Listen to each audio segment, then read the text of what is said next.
en las antiguas tierras de Uz, vivía un hombre llamado Job. No era un rey ni un conquistador, sino un hombre íntegro y recto, temeroso de Dios y apartado del mal.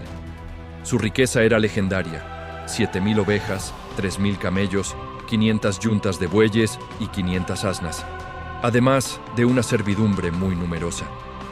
Pero su mayor tesoro eran sus 7 hijos y 3 hijas, a quienes amaba profundamente. Cada día, Job se levantaba temprano y ofrecía sacrificios por cada uno de ellos, pensando: quizás mis hijos hayan pecado y maldecido a Dios en sus corazones. Su vida era un retrato de piedad y prosperidad. Un día, los seres celestiales se presentaron ante Dios, y entre ellos vino también Satanás. Dios, conociendo la fidelidad de Job, le preguntó a Satanás: ¿te has fijado en mi siervo Job? No hay nadie como él en la tierra, un hombre íntegro y recto, temeroso de Dios y apartado del mal. Satanás, con escepticismo, respondió: ¿acaso teme Job a Dios de balde? ¿No lo has protegido a él, a su casa y a todo lo que tiene? Pero extiende tu mano y toca todo lo que posee, y verás si no te maldice en tu propia cara. Entonces Dios le dijo a Satanás: muy bien, todo lo que tiene está en tu poder, pero a él no le pongas la mano encima. Y así la prueba comenzó. Un día, mientras los hijos e hijas de Job celebraban en casa de su hermano mayor, un mensajero llegó corriendo y le dijo a Job: los bueyes estaban arando y las asnas pastando cerca cuando los sabeos nos atacaron y se los llevaron. Mataron a los criados, y solo yo escapé para contártelo. Aún no había terminado de hablar, cuando llegó otro y dijo: fuego de Dios cayó del cielo y quemó a las ovejas y a los pastores. Mientras éste hablaba, llegó un tercero. Los caldeos formaron 3 escuadrones, se llevaron los camellos y mataron a los siervos. Solo yo pude escapar.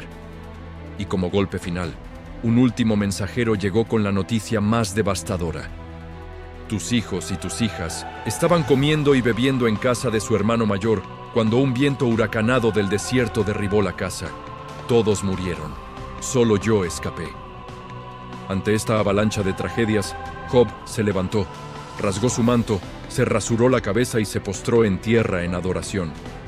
Y en medio de su inmenso dolor, pronunció palabras que resonarían por la eternidad: desnudo salí del vientre de mi madre, y desnudo volveré allá. El Señor dio y el Señor quitó. Sea el nombre del Señor bendito. En todo esto, Job no pecó ni culpó a Dios de nada.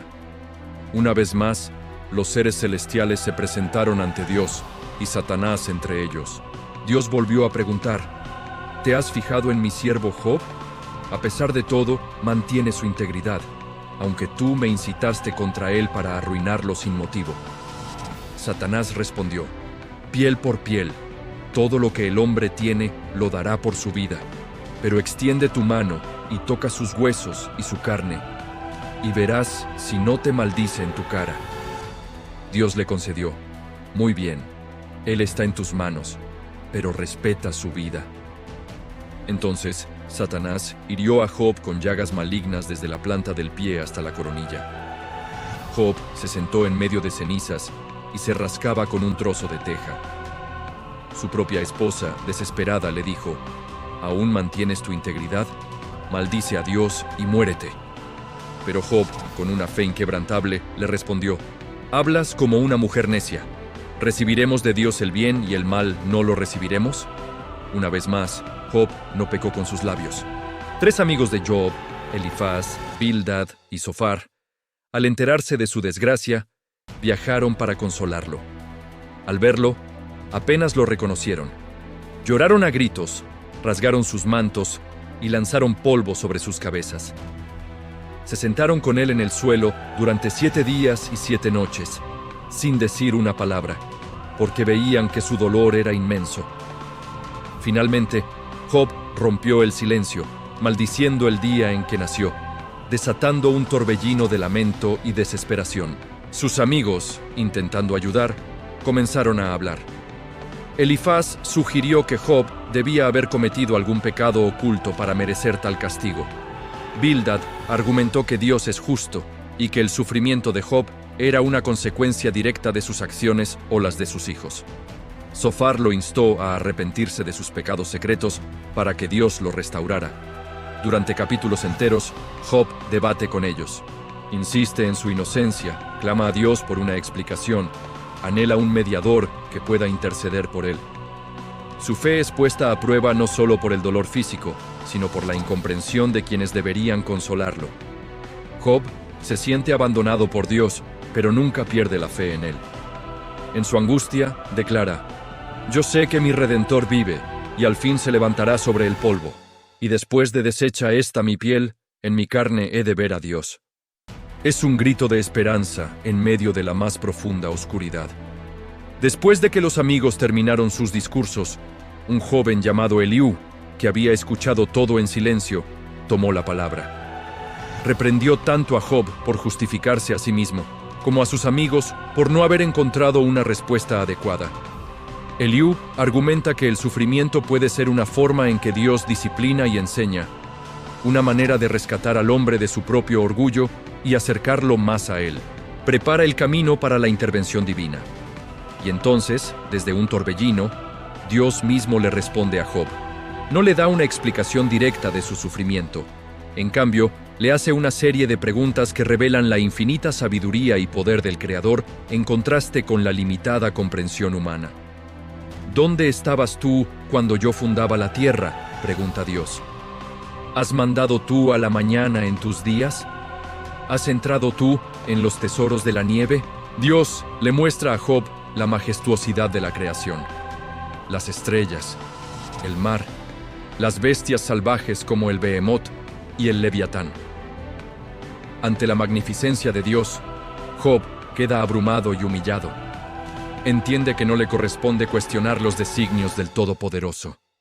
Con total rendición, Job responde: «He hablado de cosas que no entendía, cosas demasiado maravillosas para mí que yo no sabía.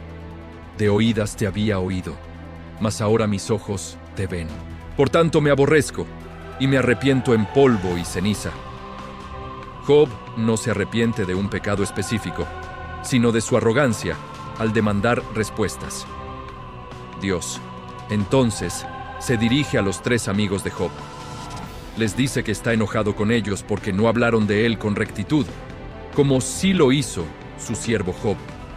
Les ordena ofrecer un sacrificio y le pide a Job que ore por ellos, porque solo aceptaría la oración de Job.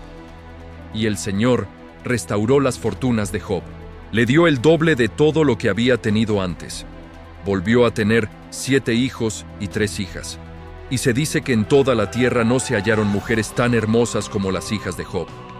Vivió 140 años más, y vio a sus hijos y a los hijos de sus hijos hasta la 4ª generación.